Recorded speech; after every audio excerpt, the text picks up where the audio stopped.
आपका स्वागत है। मैं सैयद ईशा ले चलती हूँ आपको सीधे मुख्य समाचारों की ओर। आज के मुख्य समाचार। नगर पालिका की बैठक में हुई मारपीट, विधायक लोढ़ा के विरुद्ध की नारेबाजी। बजट में कर्मचारियों को मिला फायदा, केंद्र सरकार का जताया आभार। हिल स्टेशन पर ठंड का सितम बरकरार, 2 कारों में जबरदस्त भिड़ंत, 3 घायल। आम रास्ते से हटाया अतिक्रमण, महान गणेश गिरी महाराज हुए देवलोक गमन। गौ माता के नाम विशाल भजन संध्या आयोजित। भाजपा जिलाध्यक्ष नारायण पुरोहित का हुआ स्वागत। अब समाचार विस्तार से। नगर पालिका की बैठक में हुई मारपीट, विधायक लोढ़ा के विरुद्ध की नारेबाजी। सिरोही से रमेश सुथार की रिपोर्ट के अनुसार सिगुंज नगर पालिका बोर्ड की बैठक गुरुवार पालिका सभा भवन में विधायक संयम लोढ़ा के मुख्य आतिथ्य व पालिका अध्यक्ष श्रीमती कंचन सोलंकी की अध्यक्षता में आयोजित हुई। बैठक में वार्षिक बजट स्वीकृति प्रस्ताव के साथ कई महत्वपूर्ण बिंदुओं पर विचार विमर्श किया गया। बैठक शुरू होने से पूर्व पालिका अध्यक्ष सोलंकी ने विधायक लोढ़ा को गुलदस्ता भेंट कर व अधिशासी अधिकारी जिनगढ़ ने साफा बनाकर लोढ़ा का स्वागत किया।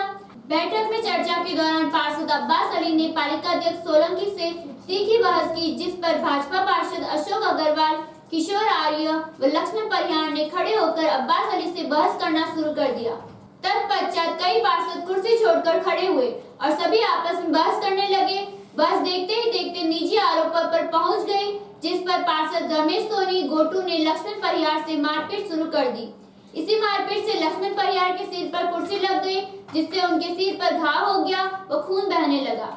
घटना होने के तुरंत बाद पालिका अध्यक्ष सोलंकी बैठक छोड़कर बाहर आ गए, जिस पर उपाध्यक्ष मनीष सर्राफ को बैठक का अध्यक्ष बनाकर बैठक सुचारू रखी गई और सभी प्रस्तावों पर विचार विमर्श कर 2 प्रस्तावों वार्षिक बजट व कर्मचारियों के पदोन्नति प्रकरण को छोड़कर से सभी प्रस्ताव पारित किए गए।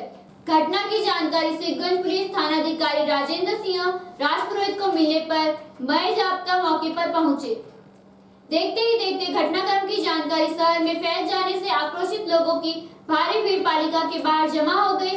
राजपुरोहित ने लोगों को शांत करते हुए घायल पार्षद परिहार को अस्पताल पहुंचाया। पार्षद रमेश सोनी गोटू व अशोक कुमावत को पुलिस हिरासत में लेकर पुलिस थाना सिगुंज ले गए। वही घटनाक्रम के बाद वहां एकत्रित माली समाज के लोगों ने विधायक संयम लोढ़ा के विरुद्ध जमकर नारेबाजी शुरू कर दी। पुलिस ने भारी जाब्ते के बीच विधायक संयम लोढ़ा को पालिका से बाहर लाया। नारेबाजी के बाद विधायक लोढ़ा क्रोधित हो गए और कहा कि मारपीट करने वाले तथा जिस पार्षद को मारा गया वह दोनों ही भाजपा पार्षद है, ऐसे में उनके विरुद्ध नारेबाजी उचित नहीं है। ऐसा सदन में नहीं होना चाहिए। जब माननीय सम्माननीय एमएलए साहब जब मीटिंग में उपस्थित थे तो सभी पार्षदों को इस गरिमा का ध्यान रखना था और जो भी हुआ सभी निंदनीय है। मैं उसकी पूरी तरह से निंदा करती हूँ। विधायक संयम लोढ़ा से इस बैठक में लेकर क्या उन्होंने किया? विधायक साहब का कोई रिएक्शन नहीं था। हमारे पार्षद के ऊपर जानलेवा हमला हुआ, खून खराबा हुआ, लेकिन हमारे एमएलए साहब ने कहा कि कुछ भी नहीं हुआ है और ईओ सर को बोला कि आप मीटिंग को करिए। और जिस भारतीय जनता पार्टी का जो संगठन से जुड़े हुए कार्यकर्ता है, मैं समझता हूं कि उनकी शैली नहीं और जिस तरह से उन्होंने व्यवहार किया है, तो आज जिस तरह का व्यवहार नगर परिषद में या नगर पालिका में जो हुआ है बहुत निंदनीय है और आने वाले समय में पार्टी संगठन से बात करके उनके विरुद्ध कठोर से कठोर कार्रवाई करेंगे।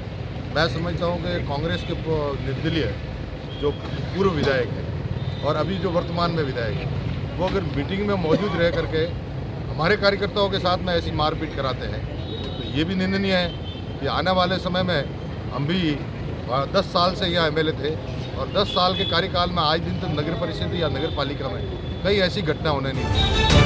बजट में कर्मचारियों को मिला फायदा, केंद्र सरकार का जताया आभार।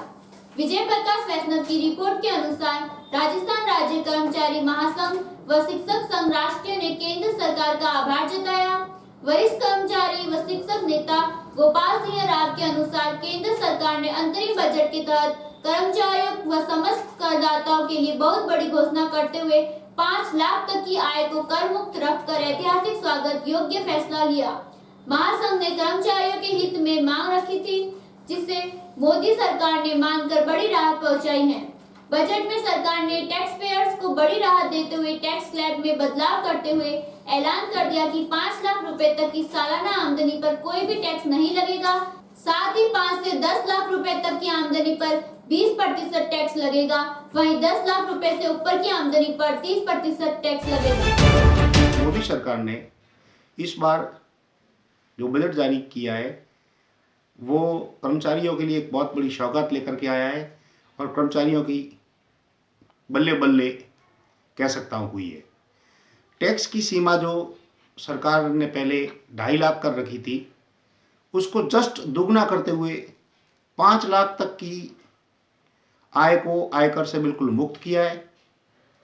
उसके साथ ही और भी इस टैक्स में कर्मचारियों को ज़्यादा राहत मिले उसके लिए उनके स्टैंडर्ड डिडक्शन की सीमा जो 40,000 थी उसको बढ़ा करके 50,000 किया है, यानी 10,000 रुपये वहाँ भी बढ़ाए है। इसके साथ ही साथ कर्मचारियों के जो हाउस लोन का लोन में जो ब्याज लगता था उस ब्याज को 10,000 तक ही मुक्त रखा था, अब उसको बढ़ा करके 40,000 रुपये तक मुक्त रख दिया है। हिल स्टेशन पर ठंड का सितम बरकरार। आबू रोड से लायक अहमद की रिपोर्ट के अनुसार देश के उत्तरी भारत में पहाड़ों पर हो रही बर्फबारी का असर साफ तौर पर प्रदेश में देखने को मिल रहा है। प्रदेश के कई इलाकों में कोहरा और मावठ का सितम है, तो प्रदेश के एकमात्र हिल स्टेशन माउंट आबू पर सर्दी का कहर लगातार पिछले 4 दिन से जारी है। ठिठुरन के चलते लोगों को भारी परेशानी का सामना करना पड़ रहा है। आज सुबह खेतों पर भारी मात्रा में बर्फ जमी देखी गई। सर्दी के असर से बचने के लिए लोग अलाव का सहारा ले रहे हैं, तो पर्यटक देर तक होटलों में दुबके रहते हैं। उधर मौसम विभाग के अनुसार पहाड़ों पर बर्फबारी के कारण हिल स्टेशन पर और ठंड बढ़ने के आसार जताए जा रहे हैं। पाइप के अंदर कुएं से लेकर यहाँ तक पूरा पाइप बर्फ से जम जाता है। सुबह सुबह खेतों में पानी पिलाने के लिए हमें काफ़ी मशक्कत करनी पड़ती है और फिर बर्फ जाके निकलता है सर। ये इस बर्फ के कारण क्या आपकी खेती को नुकसान हो रहा है? हाँ सर, खेत में जो फसलें है वो भी सर जल रही है उससे। ये पिछले कितने दिनों से इस तरह बर्फ जम रही है आपके खेतों में? 7-8 दिन हो गए। 7-8 दिन से सर वो डेली के जब निकालते हैं। 2 कारों में जबरदस्त भिड़ंत, 3 घायल। आबू रोड से लायक अहमद के अनुसार गुजरात से सिरोही की ओर हाईवे पर जा रही कार आबू रोड के रीको पर LIC मोड़ पर एक अन्य कार के रोड पार करते समय टकरा गई। हादसा इतना जबरदस्त था कि मौके पर दोनों ही कारों के परखच्चे उड़ गए। मौके पर अफरा तफरी मच गई। घटना के वक्त प्रत्यक्षदर्शी और रोड से गुजर रहे पालिका अध्यक्ष सुरेश सिंदल पास ही औद्योगिक इकाई में मौजूद शिवसेना के प्रदेश उपाध्यक्ष उमेश छगानी मौके पर पहुंचे और अन्य लोगों की मदद से घायलों को कार से बाहर निकालकर अस्पताल पहुंचाया।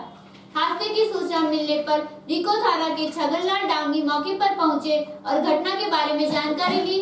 प्रत्यक्षदर्शियों ने बताया कि हादसे के तुरंत बाद कार में लगे एयर बलून खुल गए, जिससे कोई जानमाल की हानि नहीं हुई। समाचारों का सिलसिला जारी रहेगा। फिलहाल वक्त एक छोटे से ब्रेक का।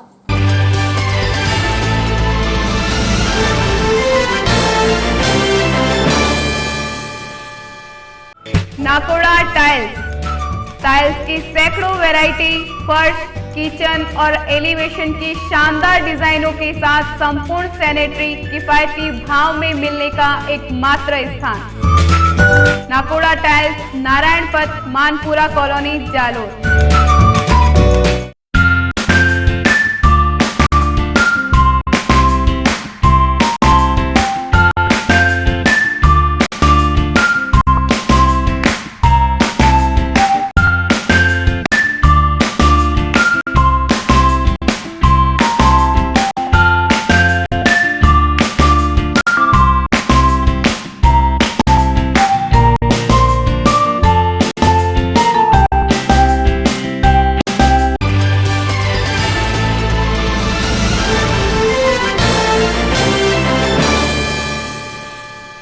ब्रेक के बाद एक बार फिर से आपका स्वागत है।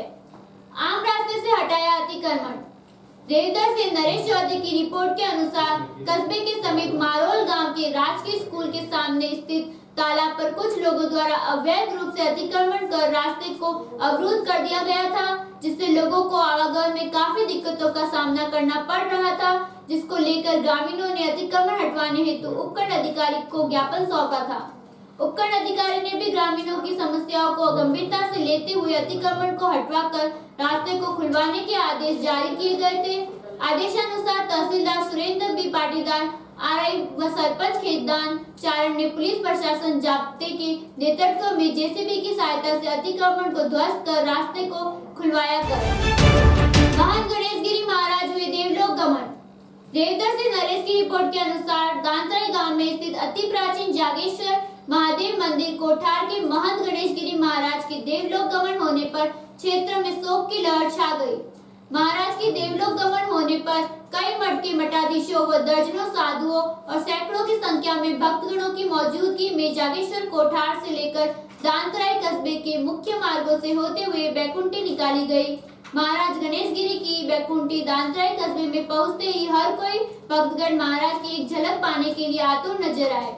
वहीं दांतराई गांव की पहाड़ियों में स्थित अति प्राचीन जागेश्वर महादेव मंदिर पहुंचने के बाद में मठाधीश जागेश्वर महादेव मठ के महंत विरमगिरी महाराज, बालकगिरी महाराज सहित साधु संतों की मौजूदगी में धार्मिक विधि विधान के अनुसार महाराज गणेश गिरी को समाधि दी गई। गौ माता के नाम विशाल भजन संध्या आयोजित। सूरत से मुलेश देवासी की रिपोर्ट के अनुसार शुक्रवार को हर वर्ष की भांति एकादशी के अवसर पर गौ सेवा के लिए विशाल भजन संध्या का आयोजन स्थानीय सैन समाज की वाड़ी में किया गया, जिसमें 36 कौम के सैकड़ों लोगों ने भाग लिया। कार्यक्रम में भजन गायक लाखाराम प्रजापत, गौतम बंदेलवाल ने एक से बढ़कर एक शानदार भजनों की प्रस्तुतियां देकर गौ सेवा के लिए प्रेरित किया। इस मौके श्रद्धालुओं ने अपनी श्रद्धानुसार गौदान राशि भेंट की। भाजपा जिलाध्यक्ष नारायण पुरोहित का हुआ स्वागत। विजय प्रकाश वैष्णव की रिपोर्ट के अनुसार भाजपा के नवनियुक्त जिलाध्यक्ष नारायण पुरोहित के कुंभ स्नान के बाद देवनगरी सिरोही में आगमन पर भाजपा के कार्यकर्ताओं ने गर्मजोशी के साथ स्वागत किया। रामझरोका मंदिर प्रांगण में भाजपा जिलाध्यक्ष नारायण पुरोहित, पूर्व गोपालन राज्य मंत्री ओटाराम देवासी, पूर्व जिलाध्यक्ष लुम्बाराम के साथ पहुंचने पर पूर्व जिला महामंत्री वीरेंद्र सिंह चौहान समेत दर्जनों भाजपा कार्यकर्ताओं ने उन्हें फूल माला और भाजपा के दुपट्टे पहनाकर स्वागत किया। और अंत में मौसम विज्ञान की जानकारी के अनुसार आज शहर का अधिकतम तापमान 22 डिग्री सेल्सियस एवं न्यूनतम तापमान 8 डिग्री सेल्सियस दर्ज किया गया। जन समय की खबरों में फिलहाल इतना ही। कल फिर हाजिर होंगे नए समाचारों के साथ। तब तक के लिए आज्ञा दीजिए। जय भारत, जय सिरोही।